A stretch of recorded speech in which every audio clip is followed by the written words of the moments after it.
네, 스토리가 있는 뉴스, 스토리 뉴스 시작하겠습니다.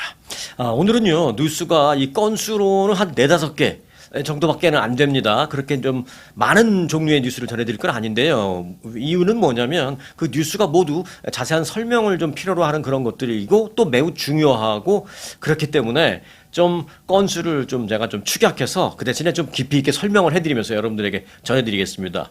뭐 예를 들어 미군이 지상군 투입 카드를 지금 뭐 만지작하기 시작했다라는 굉장히 중요한 뉴스거든요. 뭐 이런 것들 뭐 정치, 경제, 군사 적으로 마찬가지 그런 소식에서부터 또 이민 단속국의 이 길거리 차량 무작위 단속 이 검문도 다시 시작된다라는 그런 얘기. 그리고 이제 현재 그 동부 쪽에 계시는 분들은 아마 지금 아실 거예요. 캐나다 쪽에서 엄청나게 산불이 많이 발생했습니다. 그래서 이 사상 최악의 캐나다 산불로 인해서 이 시뻘건 그 오염된 공기가 미국 쪽으로 많이 넘어왔어요. 그래서 영향을 받는 그 주가 지금 굉장히 많은데 아마 그 동부 쪽에 사시는 분들은 금방 아실 겁니다. 그런 상황 여러 가지 좀 전해드릴 게 많습니다. 그렇기 때문에 이 중요한 소식들 오늘은 좀 끝까지 함께 해주시기 바라겠습니다. 심지어는요 연방 대법원의 그 대법관들이 본인들이 지금 신변의 위협을 받는다라고 경호원을 늘려달라라는 그 예산을 요청했다라는 뭐 이런 얘기도 지금 있습니다. 자, 정말 세상이 어떻게 돌아가는지 굉장히 좀 오늘은 좀 심각한 소식이 좀 많네요. 특별히 네 끝까지 함께 해주시기 바라겠습니다. 자, 먼저 첫 번째 스토리입니다. 미국이 그 5개월째 이어지고 있는 그 이란과의 전쟁을 결정지을 그 한방의 선택 카드로 이 지상군 투입 카드 요걸 만지작거리고 있다라는 소식이 나왔습니다. 지상군 투입이라는 거는 뭐 잘 아시다시피 전쟁의 양상이 완전히 그 국면이 바뀌는 뭐 그런 걸 의미한다는 측면에서 전 세계가 미국뿐만이 아니라 전 세계가 지금 이 문제를 주시하고 있습니다. 실제로 트럼프 대통령은 그 최근 백악관 상황실에서 참모들로부터 이 지상군 투입 작전에 대한 브리핑을 받은 것으로도 알려졌습니다. 이와 관련해서 이 정치 전문 매체죠, 악시오스가 보도한 것도 있는데요. 이틀 전에 열렸던 회의에서 트럼프 대통령과 참모들이 그 현재 호르무즈 해협 그 상황에 대한 그 군사 작전 그리고 그 군사 작전을 이대로 계속 가도 되는 것이냐라는 문제. 결국은 이 군사작전 범위를 확장해서 지상군을 투입해야 되는 것 아니냐 이 문제를 상황실에서 트럼프 대통령과 참모들이 깊이 있게 논의했다라고 보도했습니다. 이 보도가 나온 게 이제 어제고요. 그 회의가 했다라는 건 이틀 전이고 어제 이 보도가 나왔는데 뭐 백악관이든 뭐 정부 국방부든 이게 아니라면 강력하게 아니라고 이제 어필하고 뭐 정정해달라 뭐 이래야 될 텐데 아니면은 뭐 백악관의 입장을 다시 정리해서 발표하고 뭐 이런 게 있을 텐데 전혀 그런 거 없습니다. 사실상 뭐 시인하는 셈이죠. 뭐 그런 회의를 하는 건 얼마든지 할 수 있으니까 그 회의 자체는 부인하지 않겠다라는 것입니다. 자, 그런데 앞서 언급했습니다마는 이 지상군을 투입한다라는 것은 여러 가지 측면에서 아주 그 지금까지와는 완전히 다른 그런 국면을 우리가 맞게 되는 건데요. 자, 그렇다면 이 지상군을 투입할 경우에 우려되는 점 그리고 또 기대되는 점 당연히 있겠죠. 뭐든지 뭐 나쁜 것만 있는 거 아니죠. 우려되는 점은 뭐고 기대되는 점은 뭔지 요거를 좀 우리가 깊이 있게 좀 알아볼 필요가 있다고 생각됩니다. 자, 우려되는 점부터 먼저 보겠는데요. 그 첫 번째는요. 미군의 희생자가 본격적으로 발생할 수 있다라는 점입니다. 미국의 그 지상군 그러니까 육군이죠. 뭐 육군 또는 여기 이제 단순한 뭐 기본적인 육군을 보내지는 않을 겁니다. 보내면 뭐 델타 포스가 됐던 뭐 네이비 실이 됐던 특수부대가 이제 당연히 갈 텐데 이 아무리 특수부대라 하더라도 미국의 지상군은 그 이란의 지형에 약합니다. 워낙 산악 지역도 많고 그들은 그 속에 뭐가 있는지 저쪽 산 넘어가면 뭐가 있는지 그들은 알지만 미국이 아무리 그 위성으로 열심히 관측을 했다 하더라도 이란이 엄청나게 큰 나라이기 때문에 그걸 다 알 수는 없습니다. 그래서 이란의 지형에 대해서 아무래도 좀 약하다라는 단점이 있죠. 반면에 자국의 지형 지물을 확실하게 이용하게 될 이란군은 미군을 정말 맞닥뜨려서 사살할 수도 있고 또 뭐 포로로 생포해서 잡을 수도 있고 그런 일이 있죠. 사실 지상군을 투입한다라는 것은 어느 정도 그런 정도의 그 희생은 각오해야만 결정을 할 수 있는 거죠. 그러니까 그런 일이 당연히 충분히 발생할 수 있는 거죠. 얼마든지. 희생자가 많이 생겨도 문제입니다만은 이 생포되는 포로로 잡혀가는 이런 일이 발생해서 이제 뭐 10명 명씩 그런 일이 발생한다. 굉장히 이제 이건 이제 사실은 미군의 그 다음 작전에 어떤 발목을 잡게 되는 그런 상황이 되기 때문에 그런 점에서 이제 어떤 군사적인 희생, 장병들의 희생, 이거는 여러 가지 측면에서 우리가 참 우려할 수밖에 없는 부분이다라는 이제 그게 하나 있고요.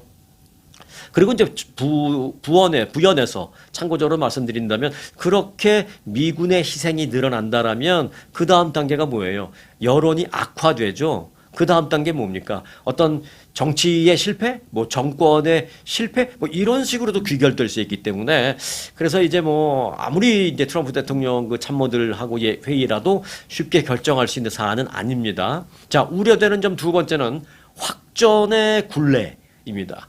이 두 가지 의미가 있어요. 확전, 그다음에 또 하나는 굴레. 굴레라는 게 뭐예요? 빠져나오지 못하는 거죠. 네. 전쟁은 크게 확전이 됐는데 그 안에서 빠져나오질 못하게 되는 그런 상황이 걱정되는 겁니다.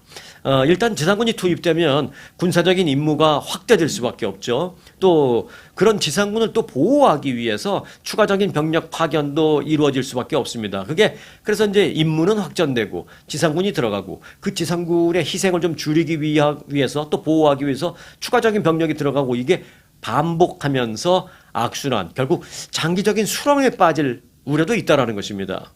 그런 최악의 상황, 지금 말씀드린 어떤 그 수렁에 빠지는 그런 상황, 뭐 말씀 안 드려도 여러분도 너무 잘 아실 겁니다. 뭐 너무 아주 오래전으로 가면 뭐 베트남 전쟁도 사실 그런 것 중에 하나고요. 뭐 최근으로 본다면 뭐 이라크 전쟁, 아프가니스탄 전쟁 다 결국 그 수렁에 빠져서 제대로 수렁의 늪에 빠져서 제대로 거기서 헤어나오지 못해서 결국은 미군이 철수할 수밖에 없는 그런 상황. 우리가 여러 번 맞잖아요. 네, 그거 당연히 걱정할 수밖에 없습니다. 자, 우려되는 점 또 하나는요. 경제적인 파장입니다. 이거는 우리 모두에게 직접적으로 연관이 되는 거죠. 이란이 호르무즈 해협을 봉쇄하거나 걸프 지역의 석유 시설을 공격할 경우에 국제 유가 급등, 또 글로벌 경제 위기 등이 당연히 초래됩니다. 그러니까 미군이 지상군을 투입했다라는 소식이 알려지자마자 이란이 호르무즈 해협의 봉쇄를 더 세게 할 겁니다. 그러면서 국제 유가가 더 빨리 올라갈 수밖에 없죠. 그리고 이제 미국도 이제 이란의 석유 시설을 공격할 수밖에 없을 겁니다. 그래서 석유 시설 파괴되고 이러면서 당연히 유가가 급등할 수밖에 없는 상황은 만들어질 수밖에 없습니다. 그래서 경제적으로 미국은 당연히 일차적인 경제적 피해를 받을 수밖에 없고 더 나아가서는 전 세계가 어떤 그 악영향에서 자유로울 수 없다라는 그런 경제적인 파장 문제, 이것도 정말 심각하게 생각해 볼 수밖에 없습니다. 자, 그럼에도 불구하고 이 지상군 투입 카드를 만지작거리는다는 거, 뭐 그분들이 저보다 더 생각을 못하는 분들 당연히 아니죠. 저보다 훨씬 더 군사적인 지식도 많고 정치공학적인 판단도 저보다 더 잘하시는 사람들인데, 그럼에도 이런 여러 가지 우려가 있음에도 불구하고 지상군 투입을 이렇게 만지작거리고 검토해보고 하는 이유, 그것도 있겠죠. 네. 그건 또 뭔가, 일종의 이제 기대되는 점은 뭔가, 이것도 좀 알아볼 필요가 있습니다. 자, 첫 번째는요, 공군력의 한계를 보완한다라는 어떤 그 군사적인 측면에서의 분명한 기대되는 점은 있습니다. 이란의 그 지하 깊숙한 곳에 있는 어떤 그 핵시설, 이런 것들은 그 공군의 공습만으로는 완전히 제거하기 어렵다라는 것을 이번 전쟁을 통해서 우리가 또 알게 됐잖아요. 이란이 갖고 있는 435개의 그 농축 우라늄, 이거 아직 단 한 개도 미국이 지금 확보하지 못했잖아요. 지금 어디 있는지도 솔직히 잘 모르는 상황인 것 같습니다. 그러니까 이걸 공군력만 갖고는 안 된다는 것이죠. 결국은 지상군이 들어가서 다 싹 다 찾아갖고 뺏어와야 되는데 지상군 없이 공군력은 안 된다. 때문에 이제 특정 지역에 정예부대를 투입해서 이를 직접 무력화시키려는 그런 시도, 이걸 군사적인 측면에서는 당연히 고려해 볼 수밖에 없을 것입니다.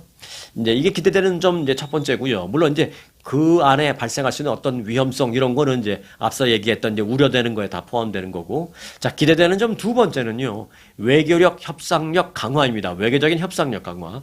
소위 이제 레버리지 또는 외교적 레버리지라는 그 표현을 많이 쓰는데요. 이란의 그 주요 석유 수출 기지인 그 카르그 섬이나 핵시설 관련 거점을 미군이 물리적으로 직접 들어가서 장악하는 그런 시나리오. 그렇게 장악을 함으로써 이란 정권을 협상 테이블로 더 빨리 불러오게 되고 또 그들이 또 협상 테이블에 앉아도 미국이 훨씬 더 유리한 위치로 협상을 할 수 있는 그렇게 레버리지로 활용하기 위해서라도 이란에 직접 지상군이 들어가서 어떤 그 특정 시설을 장악해야 된다라는 그런 참모들의 조언도 지금 당연히 있습니다. 그 지상군이 장악한 그런 어떤 특히 이제 석유 시설 같은 게 좋죠. 석유 시설 같은 거를 이제 레버리지로 활용해서 전쟁을 빨리 끝내는데 그걸 좀 이용하자 이런 거죠. 하지만 이런 군사 또는 외교적인 그 목적은 모든 것이 예상대로 딱 맞아 떨어졌을 때의 얘기지.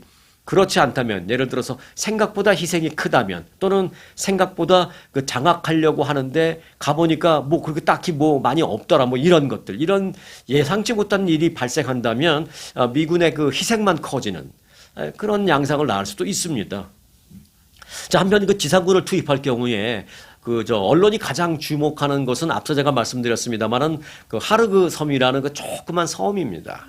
일단은 만일 정말 그 미국이 지상군을 투입한다면 이란의 본토에 투입하는 것은 너무 위험합니다. 그래서 이제 그 하르그 섬이라는 작은 섬을 우선 아주 전광석과 같이 빠르게 점령하는 것이 이제 첫 번째 우리가 좀 생각해 볼 수 있는 그 작전인데 이 하르그 섬이라는 것은 소위 이란의 급소라고 이제 여겨지는 그런 곳입니다.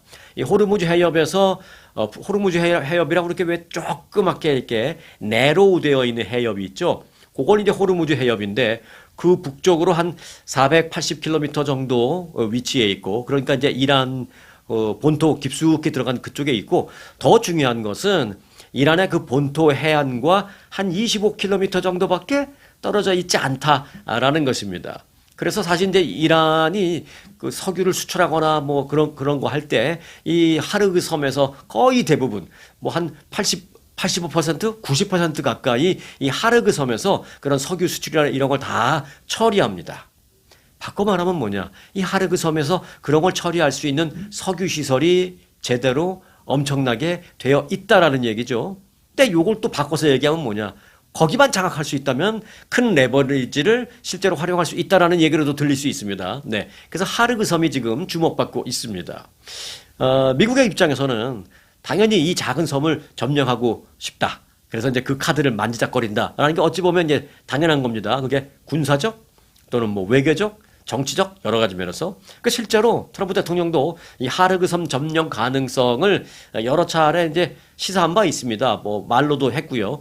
특히 뭐 요번에만 갑자기 검토하는 게 아니라 이란 전쟁 초기에도 그런 얘기를 이제 말로 많이 했었어요. 트럼프 대통령이 더 이상 이란이 당장 우리한테 항복하지 않으면 우리가 하르그 섬을 점령해 버리겠다. 또는 뭐 우리가 하르그 섬에 있는 석유 시설을 초토화시켜 버리겠다.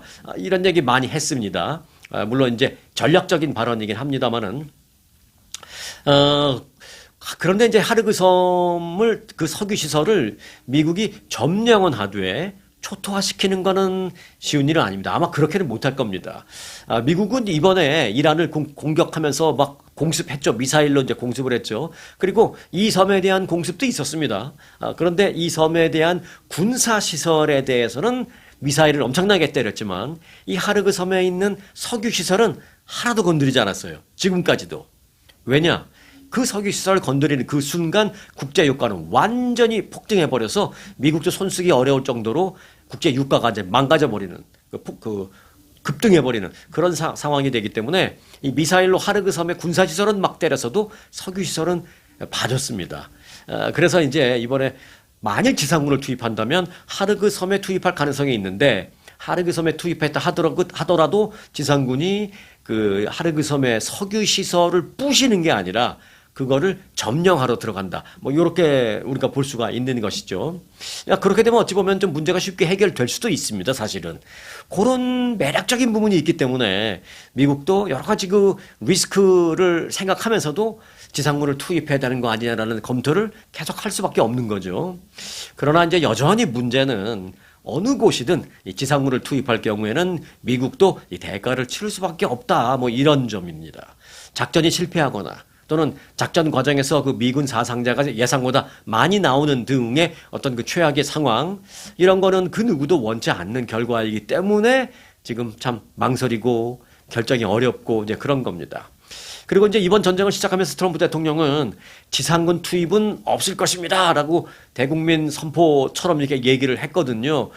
그렇게 얘기하는 뭐 여러 가지 이유도 있죠. 그만큼 이번 전쟁은 빨리 끝날 것입니다. 뭐 그런 뜻이기도 하고 또 하나는 이제 이런 뭐 작던 크던 전쟁이 발생하면 군대에 자식을 보내놓고 있는 그 부모의 입장에서는 굉장히 불안합니다. 이게 또 우리 아들 딸 파견되는 거 아니야? 거기서 또 뭐 잘못되는 거 아니야? 다치는 거 아니야? 뭐 이런 굉장히 걱정을 합니다. 그래서 이제 걱정하지 마세요. 지상군 안 보냅니다라는 차원에서 말을 했는데 그럼에도 불구하고 결국은 지상군 투입 카드를 결정을 하게 된다면 트럼프 대통령 입장에서는 본인이 한 말을 스스로 자기 말을 뒤집는 그런 그 꼴이 되는 그 양상이기 때문에 사실은 이거는 뭐 절대로 쉬운 결정은 아니다라는 것입니다. 정말 다시 말씀드립니다만은 지상군이 투입된다면 이 전쟁은 완전히 다른 국면으로 접어들게 됩니다. 과연 어떻게 결론이 날지 지상군 투입과 관련해서 그 결론이 어떻게 낼지 제가 나오는 대로 계속 여러분들에게 이제 아주 팔로우업을 제대로 잘 해드릴 테니까 혹시 이제 여러분 구독 안 하신 분들은 구독 눌러 놓으시고 구독해 놓고 함께 해주시기 바라겠습니다. 자, 두 번째 스토리로 가겠습니다. 예고해드렸던 대로 길거리 자동차 단속, 길거리 무작위 검문 관련된 얘기입니다. 트럼프 대통령은 이딴 그 이민자 피격 사망 사건으로 인해서 한동안 중단됐던 그 아이스의 그 차량 단속을, 차량 검문을 다시 시작하라고 어제 지시를 내렸습니다. 트럼프 대통령은 우리는 강하고 단호하고 현명해야 한다라면서 아이스의 가장 강력한 그 수단인 그 차량 단속을 포기해서는 안 된다. 다시 하라라고 지시했습니다. 트럼프 대통령은 이어서 이 아이스 요원들을 상대로도 메시지를 보냈는데 뭐라 그랬냐면 아이스 요원들이요. 이제 다시 현장에 나가서 여러분의 매우 중요한 임무를 다시 시작하시오라고 했습니다. 그 말하는데 현장이라는 것은 결국 그 길에서 검문하라라는 얘기입니다. 아이스는 최근 그 불법 체류자 단속 과정에서 이민자들이 잇따라 총에 맞아 숨지는 또 그 과정에서도 숨진 희생자들이 또 사망자들이 시민권자인 그런 경우도 막 여러 건 있고 막 그래서 사실 여론도 좀 안 좋고 그런 일들이 발생했잖아요.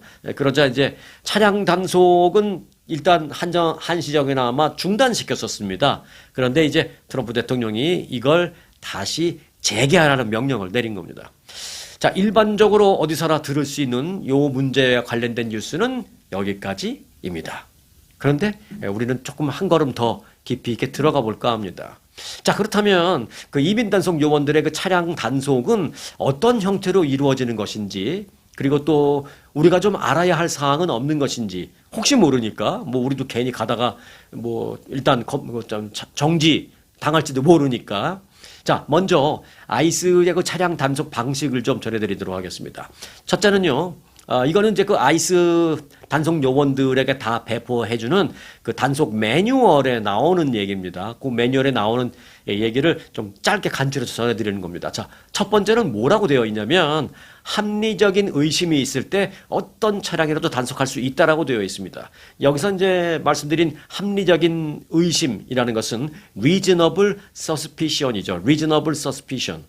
그런데 아이스 요원이 차량을 멈춰 세우기 위해서는 해당 차량에 불법 이민자가 타고 있다라는 그런 그 reasonable한 suspicion, 합리적인 의심이 있어야 한다라고 매뉴얼에는 그렇게 되어 있지만 이게 사실은 주관적인 판단이거든요. 네, 어떤 경우에 합리적이다 뭐 이렇게까지 되어 있지는 않거든요.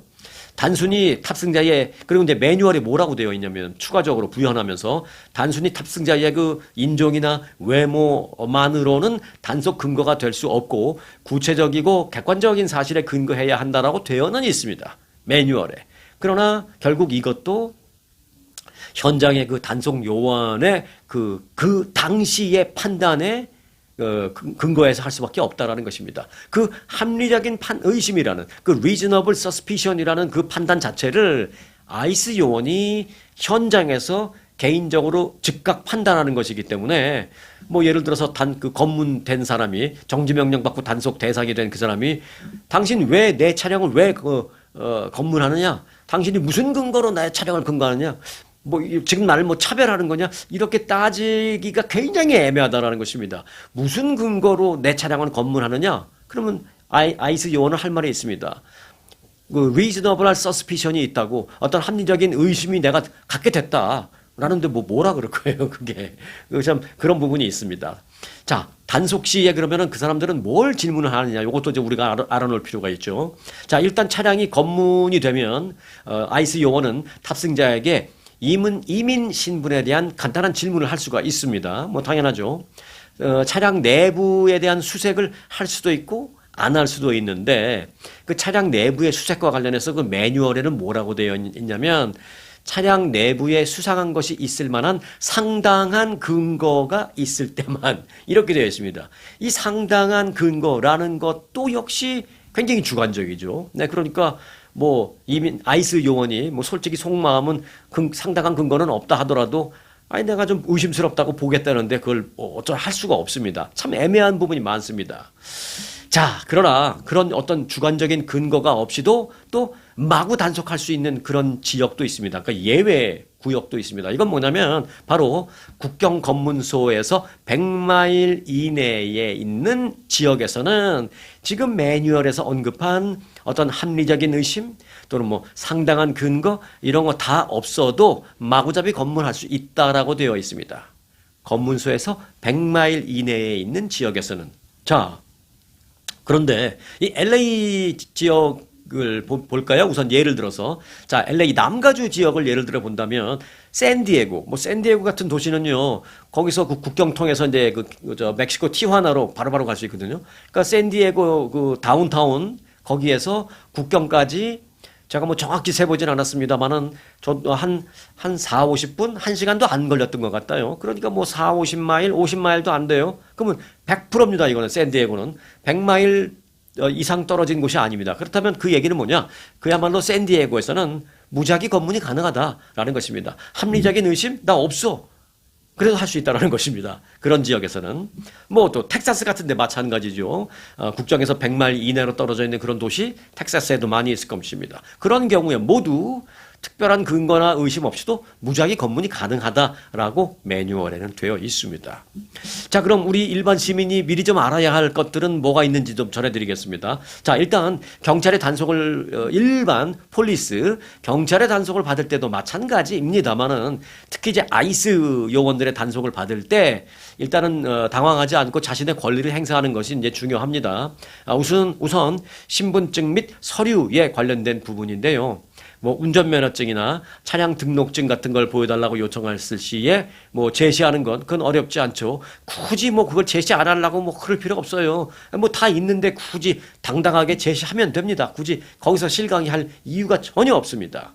그러나 이제 이민 신분에 관련된 질문을 할 수 있죠. 그런 질문에 대해서는 답할 의무는 없습니다. 네. 여러분이 뭐 영주권자라든지 시민권자라든지 그 영주권자 같은 경우는 영주권 카드 갖고 다니시는 분들도 많이 있으시죠. 그러면 그 자리에서 영주권 카드를 보여줄 수도 있고 또 뭐 시민권자들은 뭐 안 갖고 다니죠. 안 갖고 다니는데 또 혹시 이제 그 여권이 있다면 여권을 바로 보여주면 뭐 바로 끝날 일입니다. 그렇게 보여주면 그렇게 코오퍼레이트 하면 상황을 빨리 끝내는 데 도움이 됩니다. 굳이 실갱이 할 이유가 없다는 거예요. 자, 두 번째 이제 권리 또는 알아야 할 부분인데요. 수색 거부 권리입니다. 차량에 대한 수색. 차량 내부 수색을 하겠다. 좀 나와봐라. 차량 내부 수색을 하겠다라고 할 때 정말 내가 당당하면 뭐 마음대로 하라라고 할 수도 있죠. 그런데 이제 어떤 분은 당당하지 않기 때문에 그런 경우도 있고 또는 당당하고 꺼리낄 건 없지만 아니, 당신이 내 차량 무슨 근거로 수색하느냐라고 이제 좀 그렇게 따지는 경우도 미국 사람들 같은 경우 많이 있어요. 네. 사실은 그렇게 따질 수도 있습니다. 그것도 권리예요. 그렇게 차량 내부 수색을 동의하지 않기 위해서는 I do not consent to this search. I don't consent to this search. consent가 뭐예요? consent가 이제 동의하다 그런 뜻이잖아요. 나는 동의하지 않는다. to this search. 이 수색에 동의하지 않는다라고 I do not consent to this search라고 말을 할 수 있습니다. 이 권리예요. 네. 그 후에 아이스 요원이 뭐 어떻게 나오는지는 뭐 그건 아이스 요원에 따라 다를 수도 있겠지만 일단 권리입니다. 자, 그리고 세 번째는 묵비권 행사도 뭐 가능합니다. 미국 내 모든 사람은 신분과 관계없이 묵비권을 행사할 권리가 있습니다. 이민 신분이나 뭐 출신 국가 같은 걸 막 물어봐도 대답할 권리도 있지만 뭐 대답할 의무가 있다는 건 아닙니다. 대답할 권리도 있고요. 대답을 안 하고 묵비권을 할 권리도 있습니다.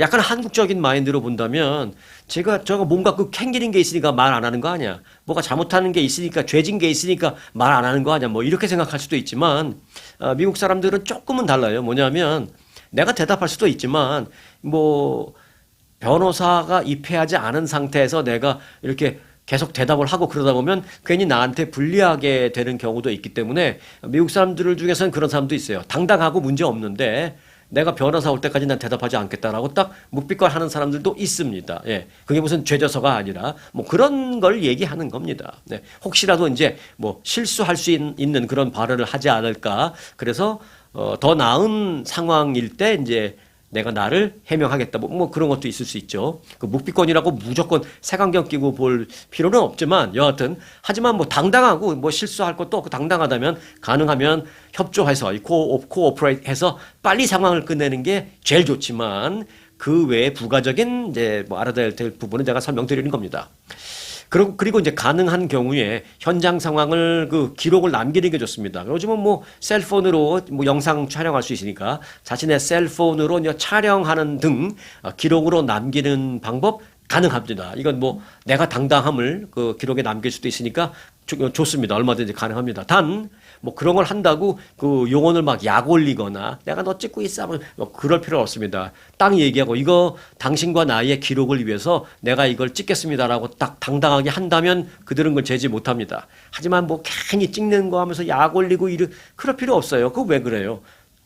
이거는 내가 나만이 아니라 당신을 위해서라도 이거는 기록을 남길 테니까 찍겠습니다 하고 찍으면 괜찮습니다. 단 여기서 조심할 게 단 그 요원들의 공무 집행 상황을 물리적으로 방해하면 안 됩니다. 이것을 찍겠다고 뭐 괜히 뭐 몸싸움을 벌인다든지 뭐 이런 거 그다음에 그러니까 여하튼 물리적인 방해를 하면 안 된다라는 것은 굉장히 중요한 겁니다.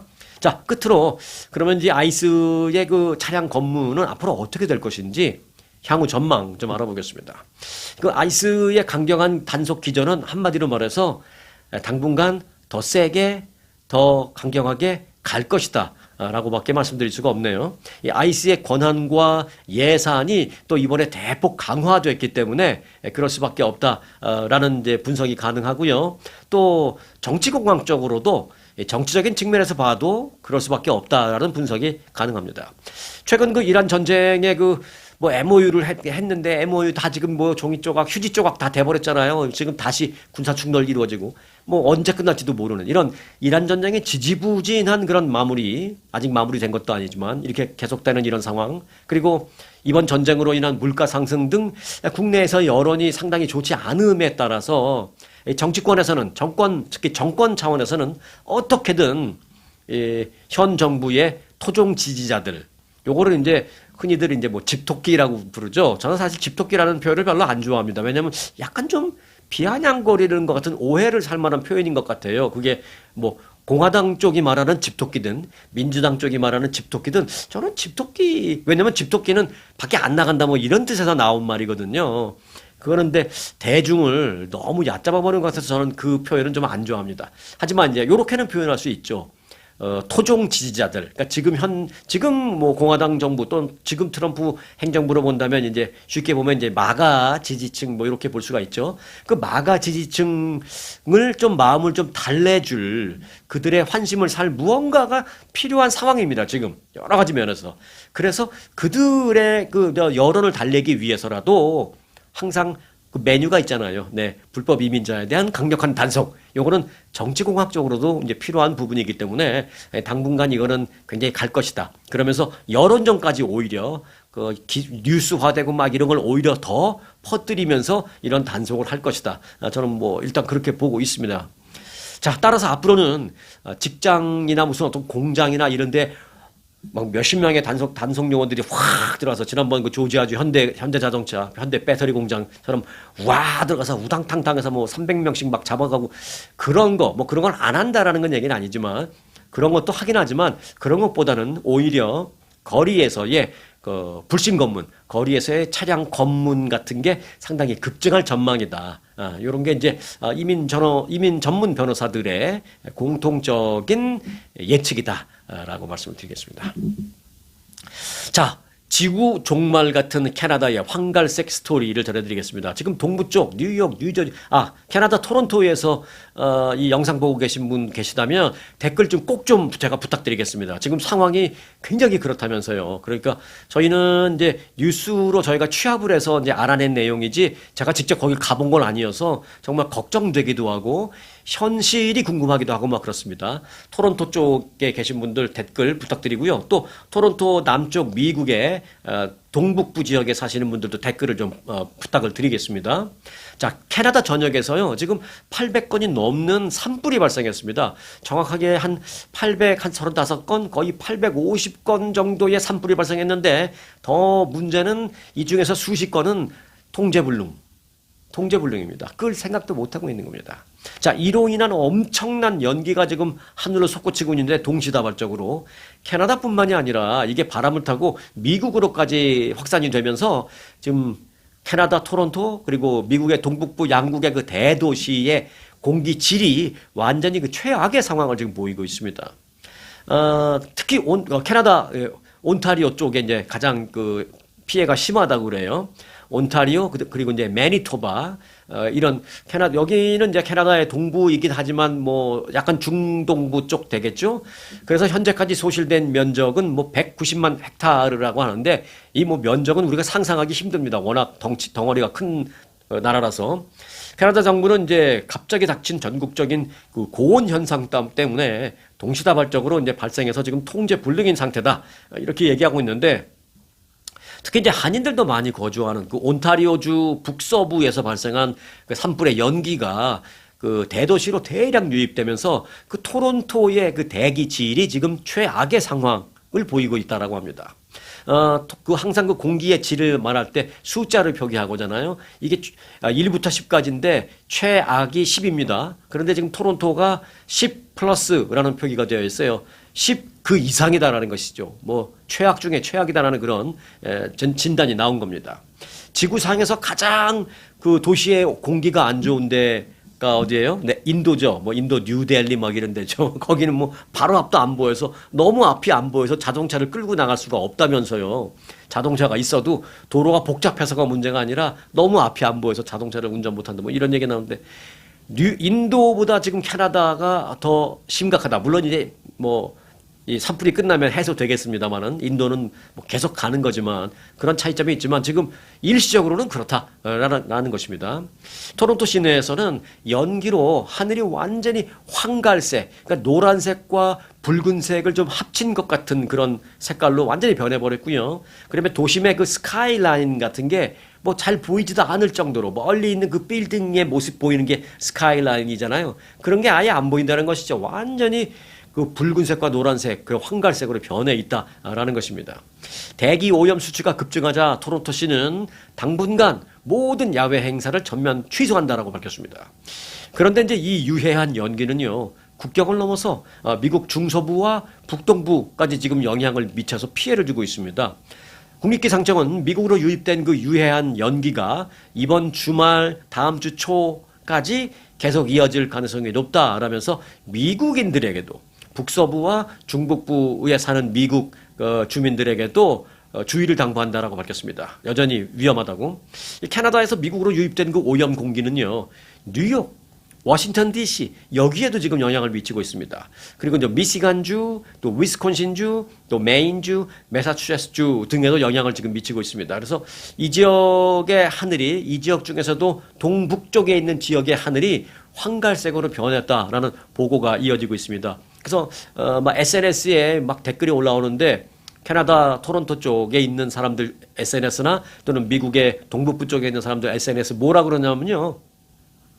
나는 내가 화성에 와 있는 줄 이렇게 막 올렸습니다. 여러분들 이제 화성에서 찍은 사진 보면 약간 불구스름하기도 하고 누렇기도 하고 붉기도 하고 이제 그런 모습이 있잖아요. 그 대표적인 이제 화성의 어떤 티피컬한 이미지인데 그런 상황이라는 겁니다. 대기가. 그래서 나는 내가 지금 무슨 화성에 와 있는 줄 뭐 이런 얼마나 심각한지 알 수 있죠. 네. 뉴욕시도요 대기질이 세계에서 5번째로 좀 나쁠 최악 탑5에 들어갈 정도로 공기가 오염됐습니다. 그래서 경보까지 발령을 했어요. 뉴욕시도. 그래서 주민들에게 야외 활동하지 말라고 지금 권고하고 있습니다.